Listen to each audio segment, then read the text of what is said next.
Hello friends, तो आज हम आपके लिए लेकर आए हैं बंगाल व भारत के प्रमुख गवर्नर जनरल तथा भारत के प्रमुख वायसराय के बारे में। तो फ्रेंड्स, हम आज जानेंगे कि उनके द्वारा कौन से महत्वपूर्ण कार्य किए गए और साथ ही उनकी काल अवधि क्या थी। तो फ्रेंड्स, इसमें हम महत्वपूर्ण व्यक्तियों के लिस्ट को लेकर आए हैं। तो फ्रेंड्स, वीडियो के अंत तक जरूर बने रहिएगा। अगर आपको हमारी वीडियो अच्छी लगे तो वीडियो को लाइक, कमेंट और शेयर जरूर कीजिएगा। अगर आप हमारे चैनल पर नए हैं तो हमारे चैनल को सब्सक्राइब जरूर कर लीजिए। तो फ्रेंड्स, बढ़ते हैं। हमारा पहला पॉइंट है बंगाल के प्रमुख गवर्नर जनरल। तो फ्रेंड्स, आज पहले हम जानेंगे बंगाल के प्रमुख गवर्नर जनरल कौन थे और उन्होंने कौन से कार्य किए थे। तो फ्रेंड्स, बढ़ते हैं। सर्वप्रथम हम बात करेंगे फ्रेंड्स वारेन हेस्टिंग्स। इनका जो काल अवधि था 1772 ईस्वी से 1785 ईस्वी तक था। इन्होंने 1772 ईस्वी में द्वैत शासन की समाप्ति की घोषणा की।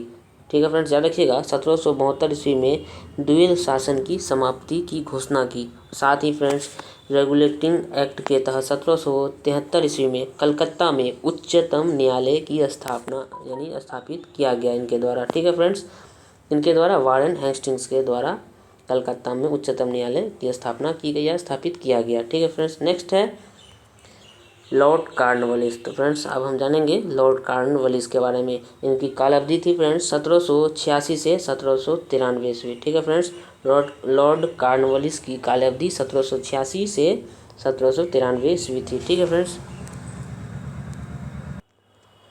इन्होंने 1793 ईस्वी में ही बंगाल में अस्थाई बंदोबस्त लागू किया। ठीक है फ्रेंड्स, इन्होंने ही बंगाल में अस्थाई बंदोबस्त को लागू किया था 1793 ईस्वी में। नेक्स्ट है, इनके कार्य हैं कॉर्नवालिस को भारत में प्रशासनिक सेवा यानी सिविल सर्विसेज का जनक भी माना जाता है। हाँ फ्रेंड्स, साथ में याद रखिएगा कि कॉर्नवालिस को प्रशासनिक सेवा का जनक यानी कि सिविल सर्विसेज का भी जनक माना जाता है, फादर ऑफ सिविल सर्विसेज। ठीक है फ्रेंड्स, नेक्स्ट है लॉर्ड वेलेस्ली। तो फ्रेंड्स, लॉर्ड वेलेस्ली का काल अवधि 1798 से 1805 ईस्वी तक था। ठीक है फ्रेंड्स, लॉर्ड वेलेस्ली का काल 1798 से 1805 यानी फ्रेंड्स 7 साल इन्होंने अपना पदभार संभाला। तो फ्रेंड्स, इन्होंने चतुर्थ मैसूर युद्ध यानी 1799 ईस्वी में, जिसमें टीपू सुल्तान हारा तथा मारा गया, वेलेस्ली के नेतृत्व में अंग्रेजों ने लड़ा था। ठीक है फ्रेंड्स, इसके बारे में यह भी कहा जाता है इन्होंने बिना कोई हथियार उठाए यह युद्ध जीत लिया था। ठीक फ्रेंड्स, ये तथ्य मतलब कि कथन इन्हीं के लिए कहा जाता है, लॉर्ड वेलेस्ली के। ठीक है फ्रेंड्स, नेक्स्ट पॉइंट है वेलेस्ली ने भारतीय राज्य को अंग्रेजी राजनीतिक परिधि में लाने के लिए सहायक संधि यानी फ्रेंड्स सब्सिडरी अलायंस प्रणाली का प्रयोग किया। ठीक है फ्रेंड्स, सब्सिडरी अलायंस का प्रयोग किया था। साथ ही फ्रेंड्स, आपको पता है कि लॉर्ड वेलेस्ली के लिए कौन सा कथन है जो अधिकतर पूछा भी जाता है फ्रेंड्स।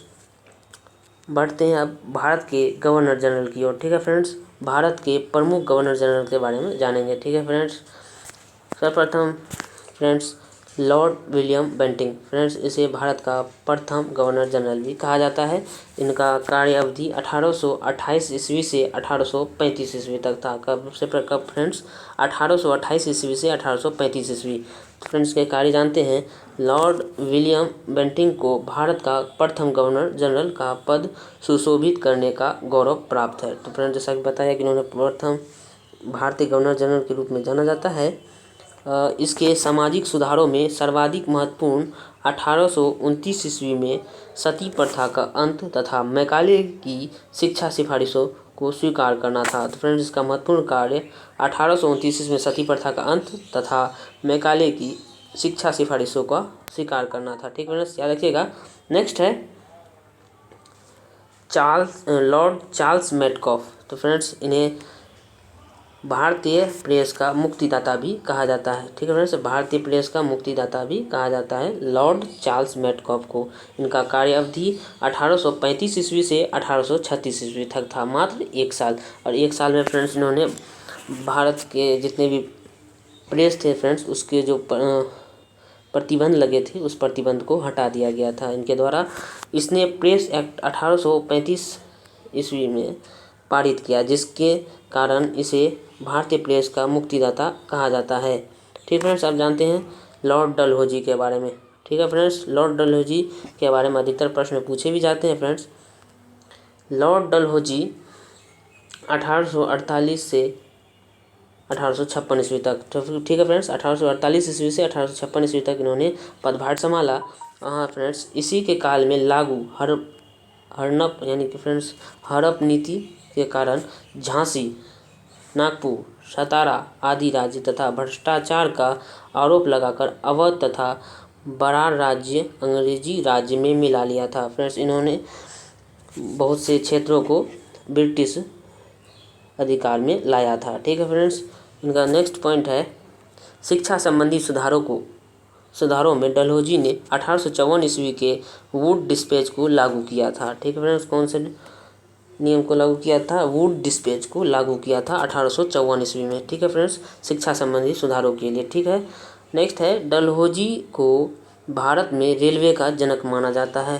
ठीक है फ्रेंड्स, डलहौजी को भारत में रेलवे का जनक माना जाता है क्योंकि इसी के प्रयत्नों के फलस्वरूप महाराष्ट्र में मुंबई से थाने तक प्रथम रेल 1853 ईस्वी में चलाई गई थी। ठीक फ्रेंड्स, याद रखिएगा 1853 ईस्वी में प्रथम रेल मुंबई से थाने चलाई गई थी। किनके काल में? डलहौजी के काल में, इसलिए इन्हें रेलवे का जनक भी कहा जाता है। ठीक है फ्रेंड्स, अब हम जानेंगे भारत के प्रमुख वायसराय के बारे में। ठीक है फ्रेंड्स, बढ़ते हैं वायसराय की ओर।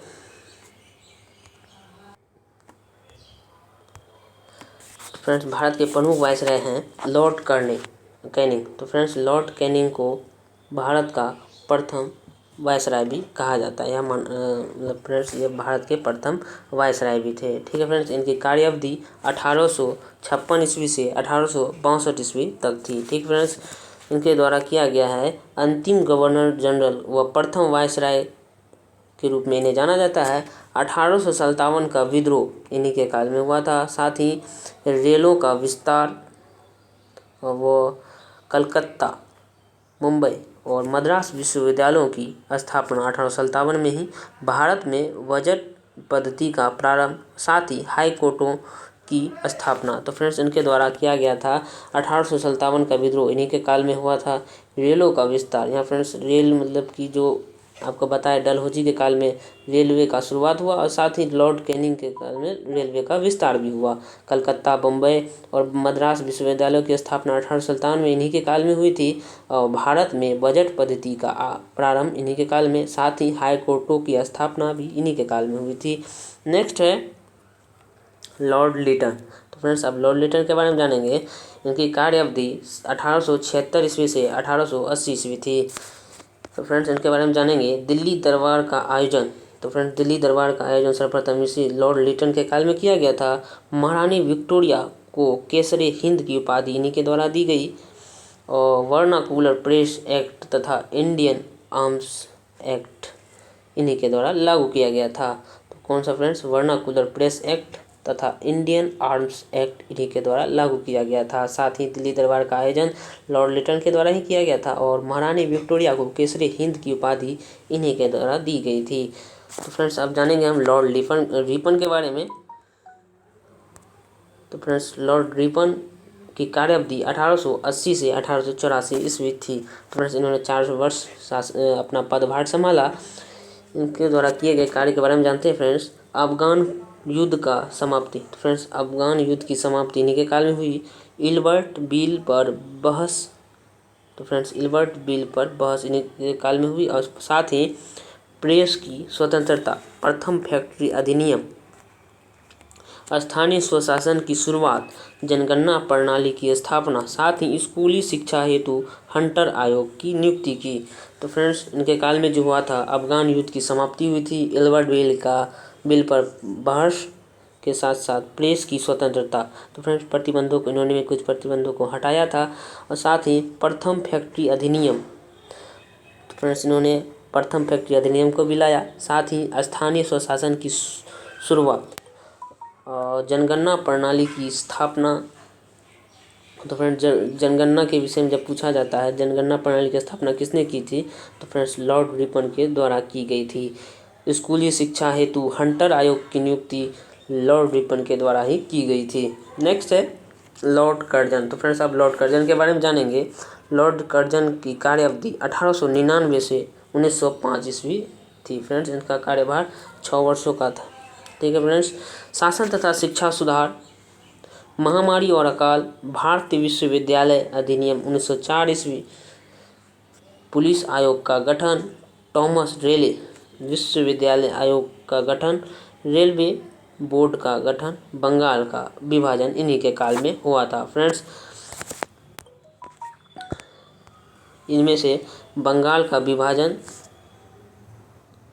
थॉमस रेले विश्वविद्यालय आयोग का गठन और साथ ही फ्रेंड्स भारतीय विश्वविद्यालय अधिनियम 1904, इसमें से प्रश्न अधिकतर पूछे जाते हैं एग्जामों में। तो फ्रेंड्स ध्यान में रखिएगा किनके द्वारा किया गया था, तो लॉर्ड कर्जन के द्वारा किया गया था। नेक्स्ट है लॉर्ड हार्डिंग।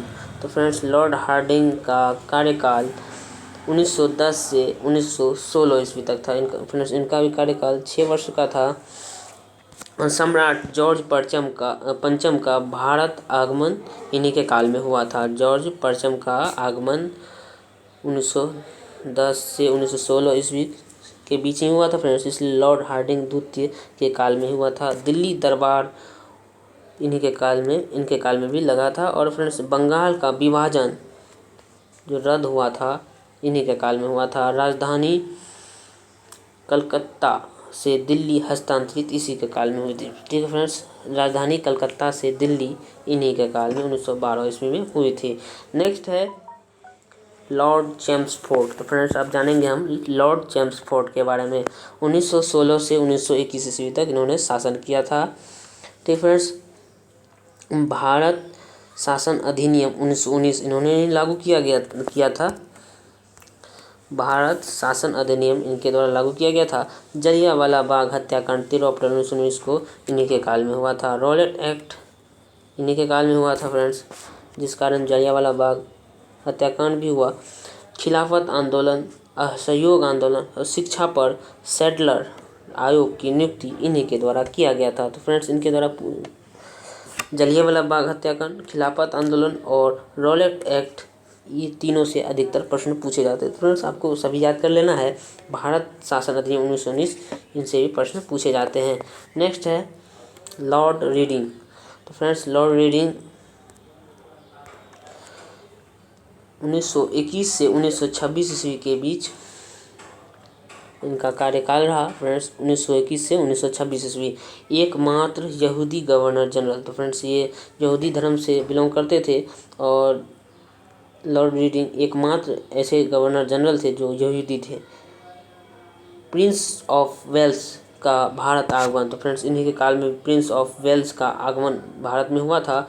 और काकोरी ट्रेन डकैती इन्हीं के काल में हुआ था, जिसमें फ्रेंड्स चंद्रशेखर आज़ाद और क्रांतिकारियों ने काकोरी ट्रेन डकैती को अंजाम दिया था। इन्हीं के काल में दिया था, लॉर्ड रीडिंग के काल में ही दिया था। नेक्स्ट है लॉर्ड इरविन। तो फ्रेंड्स लॉर्ड इरविन का कार्यकाल 1926 से 1931 ईस्वी के बीच था। लॉर्ड इरविन का कार्यकाल 1926 से 1931 ईस्वी के बीच था। तो फ्रेंड्स इसके कार्यकाल को जानेंगे। तो फ्रेंड्स साइमन कमीशन। तो फ्रेंड्स साइमन कमीशन की नियुक्ति 1927 ईस्वी में इन्हीं के काल में हुई थी। वह आगमन 1928 ईस्वी में किया गया था। नए साइमन कमीशन की नियुक्ति 1927 में इन्हीं के काल में और 28 में साइमन कमीशन का भारत आना इन्हीं के काल में हुआ था, लॉर्ड इरविन के काल में। नेहरू रिपोर्ट इन्हीं के काल में दिया गया था। और सैंडर्स की हत्या इन्हीं के काल में हुई थी। भगत सिंह व बटुकेश्वर दत्त द्वारा असेंबली में बम फेंका गया। और शारदा अधिनियम, कांग्रेस द्वारा पूर्ण स्वराज्य 1929 का घोषणा और साथ ही गांधी जी का दांडी यात्रा इन्हीं के काल में हुआ था। ठीक फ्रेंड्स, गांधी जी का दांडी यात्रा इन्हीं के काल में हुआ था। नेक्स्ट है लॉर्ड वेलिंगटन। तो फ्रेंड्स इनका कार्यकाल 1931 से 1934 ईस्वी के बीच था। इनका कार्यकाल 1931 से 1934 ईस्वी के बीच था। 1935 ईस्वी का एक्ट सांप्रदायिक निर्णय व पूना समझौता इन्हीं के काल में हुआ था। फ्रेंड्स इनके बारे में ज़्यादा कार्य तो नहीं है, लेकिन 1935 ईस्वी का एक्ट और साथ ही सांप्रदायिक निर्णय व पूना समझौता इन्हीं के काल में हुआ था, लॉर्ड वेलिंगटन। नेक्स्ट है लॉर्ड लिनथिगो। लॉर्ड लिनलिथगो 1934 से 1943 ईस्वी तक इन्होंने शासन किया था, अपने कार्यभार को संभाला था। 1934 से 1943। 1935 के भारत शासन अधिनियम के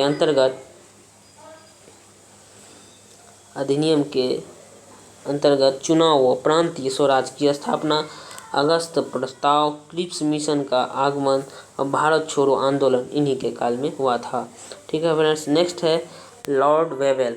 तो फ्रेंड्स, लॉर्ड वेवेल का कार्यकाल 1943 से 1947 ईस्वी तक था। तो एक फ्रेंड्स, वेवेल योजना एवं शिमला सम्मेलन इन्हीं के काल में हुआ था। आज़ाद हिंद फौज पर मुकदमा इन्हीं के द्वारा किया गया था, इनके काल में ही किया गया था। आज़ाद हिंद पर मुकदमा इन्हीं के काल में किया गया था। नौसेना विद्रोह, कैबिनेट मिशन व संविधान सभा का गठन इन्हीं के काल में हुआ था। तो फ्रेंड्स, नौसेना विद्रोह, कैबिनेट मिशन व आज़ाद हिंद पर फौज का मुकदमा, ये सभी चर्चित हैं। तो फ्रेंड्स, लॉर्ड वेवेल के बारे में आपको याद कर लेना है। ठीक फ्रेंड्स, नेक्स्ट है, हेलो फ्रेंड्स, तो अब हम अंतिम व प्रमुख वायसराय लॉर्ड माउंटबेटन के बारे में जानेंगे। तो फ्रेंड्स, इनका कार्यकाल 1947 से 1948 ईस्वी मात्र 1 वर्ष का था। तो फ्रेंड्स, भारत के अंतिम वायसराय व स्वतंत्र भारत के प्रथम गवर्नर जनरल, भारत का विभाजन तथा पाकिस्तान का निर्माण।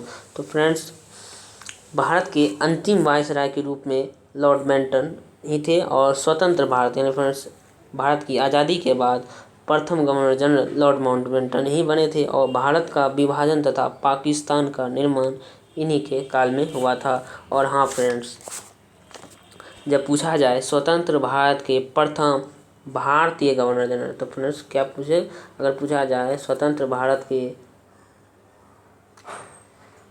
प्रथम भारतीय गवर्नर जनरल कौन थे, तो फ्रेंड्स सी राजगोपालाचारी थे। लेकिन फ्रेंड्स, यहाँ हम ब्रिटिश गवर्नर जनरल के बारे में बात कर रहे हैं। तो फ्रेंड्स, अंतिम वायसराय 1947 ईस्वी में 1947-48 ईस्वी में लॉर्ड माउंटबेटन थे और स्वतंत्र भारत के प्रथम गवर्नर जनरल लॉर्ड माउंटबेटन ही थे और साथ ही भारत का विभाजन व पाकिस्तान का निर्माण लॉर्ड माउंटबेटन के ही काल में हुआ था। तो फ्रेंड्स, उम्मीद करते हैं कि हमारी वीडियो आपको अच्छी लगी होगी। तो वीडियो को लाइक, कमेंट और शेयर जरूर कीजिएगा। अगर आप हमारे चैनल पर नए हैं तो हमारे चैनल को सब्सक्राइब जरूर कर लीजिए। तो फ्रेंड्स, मिलते हैं अगले वीडियो में।